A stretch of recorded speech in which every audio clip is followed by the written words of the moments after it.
یہ کچھ جنت کی ڈیفینیشن وہ ہے کیسی، حدیثوں میں اور قرآن میں جنت کو بہت ڈیٹیل میں بیان کیا گیا، اتنی تفصیل بیان ہوئی ہے، سنتے جائیے اور ایمان تازہ کرتے جائیے۔ سیدنا ابو ہریرہ رضی اللہ تعالیٰ عنہ سے روایت ہے کہ نبی پاک علیہ الصلوۃ والسلام نے فرمایا جنت کی زمین سفید ہے، اس کا میدان کافور کی چٹانوں کا ہے، اس کے گرد ریت کے ٹیلوں کی طرح مشک کی دیواریں ہیں اور اس میں نہریں جاری ہیں۔ ایک حدیث پاک میں ہے اس کی ایک اینٹ سونے کی ہے، ایک اینٹ چاندی کی ہے، اس کا گارا مشک کا ہے، اس کی کنکریاں، ہمارے روڈ پہ کنکریاں ہوتی ہیں نا، فرمایا جنت کی کنکریاں موتی اور یاقوت کی ہیں اور اس کی مٹی زعفران کی ہے۔ ہائے ہائے کیسی تعمیرات ہیں کہ ایک اینٹ سونے کی، ایک اینٹ چاندی کی۔ دیکھا ایسا کوئی دنیا میں محل، کوئی گھر دیکھا؟ آگے سنیے، سیدنا ابو ہریرہ رضی اللہ تعالیٰ فرماتے ہیں کہ نبی پاک علیہ الصلوۃ والسلام نے فرمایا، مسلم شریف کی حدیث، اللہ تعالیٰ نے ارشاد فرمایا کہ میں نے اپنے نیک بندوں کے لیے ایسی ایسی نعمتیں تیار کر رکھی ہیں جن کو کسی آنکھ نے نہ دیکھا، نہ اس کی خوبیوں کو کسی کان نے سنا، اور نہ ہی کسی انسان کے دل پر اس کی ماہیت یعنی اس کی امیجنیشن ہو سکتی ہے، نہ اس کا خیال گزرا۔ اب صرف اس ایک حدیث سے آپ جنت کو سمجھنے کی کوشش کریں۔ اگر میں آپ کو کہوں کہ دنیا کا سب سے لگژری ہاؤس کون سا ہے تو فوراً آپ کے دماغ میں کوئی بہت بڑا محل جناب جس کے بہت سارے کمرے ہوں گے، لگژریس آپ کوئی جگہ دیکھ لیں گے۔ اچھا دماغ میں نہیں آئے گا، آپ انٹرنیٹ پہ سرچ کر لیں گے کہ دنیا کا سب سے ایکسپینسو گھر کون سا ہے۔ میں کہوں گا بتائیے دنیا کا سب سے مہنگا کھانا اور جناب لگژری فوڈ کون سا ہے، یا تو آپ کے دماغ میں کچھ نعمتیں آ جائیں گی یا آپ انٹرنیٹ پہ سرچ کر لیں گے۔ اچھا دنیا کا سب سے اچھا ایئر کرافٹ کون سا ہے، دنیا کی سب سے اچھی گاڑی یا جناب بوٹس کون سی ہے، جو بھی لگژری چیز ہیں یا تو وہ آپ کے دماغ میں ہے یا آپ اس کو انٹرنیٹ پہ سرچ کر کے دیکھ سکتے ہیں، ایسا ہی ہے نا۔ مگر یہ اس سے بھی اوپر کی بات ہے، فرمایا دماغ میں آ ہی نہیں سکتی ہے، نہ کسی آنکھ نے دیکھا نہ کسی کان نے سنا، اللہ نے ایسی نعمتیں تیار کر رکھی ہیں۔ تو ٹرائی ٹو امیجن، یعنی دنیا کی سب سے قیمتی چیز وہ بھی میری آنکھ نے دیکھ لی یا کان نے سن لی یا دل پر خیال آ چکا ہے، اللہ نے جنت اس سے بھی وراء الورا تیار رکھی ہے، تو پھر ذرا سوچئے وہ جنت کیسی ہوگی۔ ایک اور خوبصورت میں آپ کو ڈیٹیل بتاتا ہوں، تفسیر قرآن صراط الجنان میں مفتی قاسم صاحب نے اس کو اور اچھے انداز میں بیان کیا۔ یاد رہیے حضرت عبداللہ ابن عباس کی ایک روایت ہے کہ جنتیں 8 ہیں، ٹھیک ہے، اور ان کے نام کیا کیا ہیں، 8 جنتوں کے نام سن لیں: دار الجلال، دار القرار، دار السلام، جنت عدن، جنت ماوا، جنت خلد، جنت الفردوس اور جنت نعیم۔ یہ 8 جنتیں ہیں۔ جنت عدن کے بارے میں حضرت انس رضی اللہ تعالیٰ سے روایت ہے کہ نبی پاک علیہ الصلوۃ والسلام نے فرمایا، جو میں نے ابھی حدیث بیان کی نا کہ کنکریاں موتی کی ہیں، یاقوت کی ہیں، ایک اینٹ جو ہے وہ سونے کی ہے، ایک چاندی کی، جنت العدن کی تفصیل تھی۔ اور اسی طرح نبی پاک علیہ الصلوۃ والسلام فرماتے ہیں کہ جب اللہ تعالیٰ نے جنت عدن کو پیدا فرمایا تو اس میں وہ چیزیں پیدا فرمائیں جنہیں نہ کسی آنکھ نے دیکھا، نہ کسی کان نے سنا، نہ کسی انسان کے دل میں خیال آیا۔ پھر اللہ تعالیٰ نے جنت عدن سے کہا مجھ سے کلام کر، تو جنت کیا کہتی ہے؟ قد افلح المؤمنون، بے شک ایمان والے کامیاب ہو گئے۔ تو اللہ پاک ہمیں ایمان پر استقامت نصیب فرمائے، لمحہ بھر بھی ہمارا ایمان ہم سے ضائع نہ ہو۔ اب جنت ہے کتنی بڑی؟ میرے رب کی جنت بہت بڑی ہے، یہ دنیا بہت چھوٹی ہے اس کے آگے۔ سنیے، حضرت سیدنا عبادہ بن صامت رضی اللہ تعالیٰ روایت کرتے ہیں کہ رحمت کونین صلی اللہ علیہ وسلم نے ارشاد فرمایا جنت میں 100 منزلیں ہیں، 100 درجے اس کے، اور ہر 2 منزلوں کے درمیان اتنا فاصلہ ہے جتنا زمین اور آسمان کے درمیان فاصلہ ہے، یعنی اتنی اس کی اونچائی اور اتنی اس کی گریڈز کہنے ہیں۔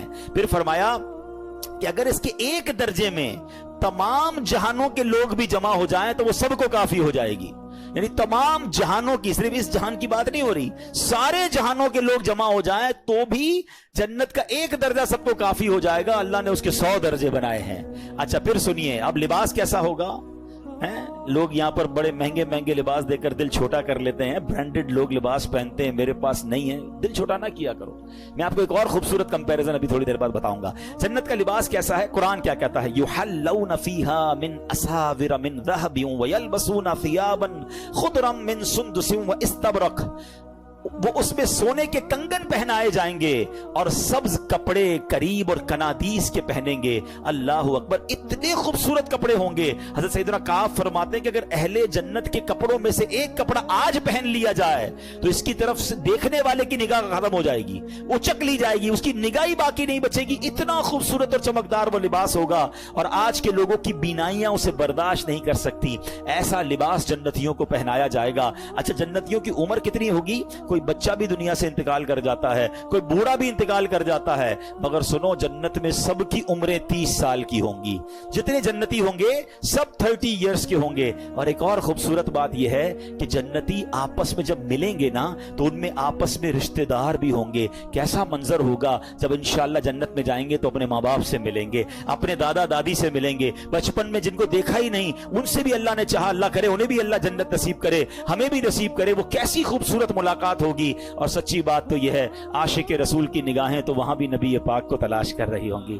یقین کریں, بڑی تمنا ہے کہ آقا کا دیدار کریں. کیسا منظر ہوگا. آپ صدیق اکبر کا جلوہ دیکھیں گے, حضرت عمر فاروق کو دیکھیں گے, حضرت عثمان غنی کو دیکھیں گے, ہمارے دلوں کا قرار مولا علی کو دیکھیں گے. اللہ اکبر, امام حسن اور حسین کیسی شخصیات ہیں کہ ہم جیسے گناہگار انہیں بھی دیکھیں گے. یہ تصور ہی کیسا ہے کہ سوچئے تو صحیح کس کس سے ملاقات ہوگی. اللہ کے نبی حضرت ابراہیم وہاں ہوں گے, حضرت موسیٰ کلیم اللہ ہوں گے, حضرت آدم جن کی ہم اولاد ہیں ان کو بھی تلاش کر کے ان کے پاس جائیں گے کہ حضور آپ کے صدقے ہم دنیا میں آئے.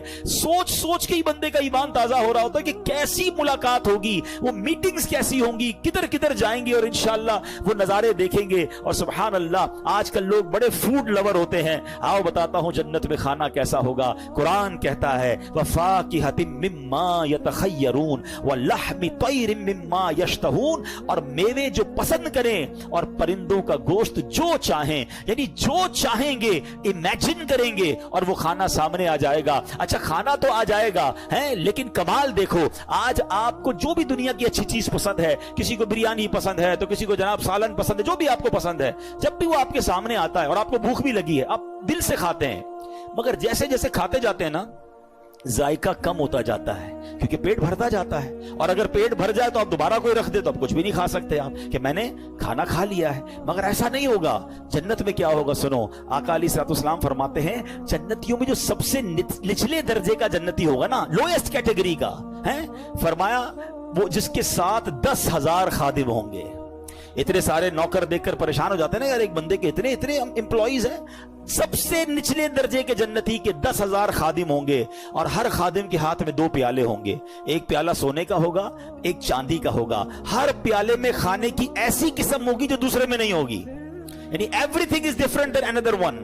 اور فرمایا وہ آخر سے بھی, یعنی اس کی آخر سے بھی ایسے ہی کھائے گا جیسے پہلے سے کھائے گا, یعنی ہر نوالے میں اس کو نئی لذت مل رہی ہوگی, اس کی لذت کم نہیں ہوگی. اللہ اکبر. اب بندہ کسی پرندے کی خواہش کرے گا, اڑتا ہوا پرندہ بن کر اس کے سامنے آ جائے گا. اللہ اکبر. اب ذرا غور کیجئے, اب کھانا تو کھا لیا, ہضم کیسے ہوگا؟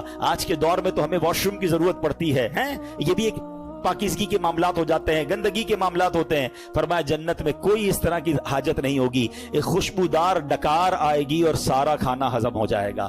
ہلکا سا پسینہ نکلے گا, وہ بھی خوشبودار ہوگا اور تمام چیزوں سے بندہ فارغ ہو جائے گا. ان تمام حاجتوں کی اسے ضرورت نہیں ہوگی. جنتیوں کو جنت میں پاکیزہ شراب بھی پلائی جائے گی. کیسا مشروب ہوگا؟ اللہ اکبر. یطوف علیہم ولدان مخلدون. قرآن کہتا ہے ان کے گرد پھریں گے ہمیشہ رہنے والے لڑکے, باکواب و اباریک, اور آفتاب اور جام ان کے سامنے ہوں گے, وکاسم من معین, اور ان کے سامنے بہتی شراب, لا یصدعون عنہا ولا ینزفون. ان کو پی کر نہ درد سر ہوگا نہ مدہوش ہوں گے, کوئی ہوش میں فرق نہیں آئے گا. یعنی ایسی پاکیزہ شراب ہوگی کہ جو انسان کو مدہوش نہیں کرے گی بلکہ اس کی لذت ملے گی. اچھا جناب, دنیا میں ایک اور لگژری کیا ہے یار, اس ملک کا موسم بڑا اچھا ہے, ویدر انجوائے کرنے چلتے ہیں. آؤ بتاتا ہوں جنت کا موسم کیسا ہوگا. اللہ نے کتنی ڈیٹیل میں قرآن میں جنت کو بیان کیا ہے. اللہ اپنی نعمت کے بارے میں فرماتا ہے لا يرون فيها شمسا ولا زمهريرا. فرمایا نہ اس میں دھوپ دیکھیں گے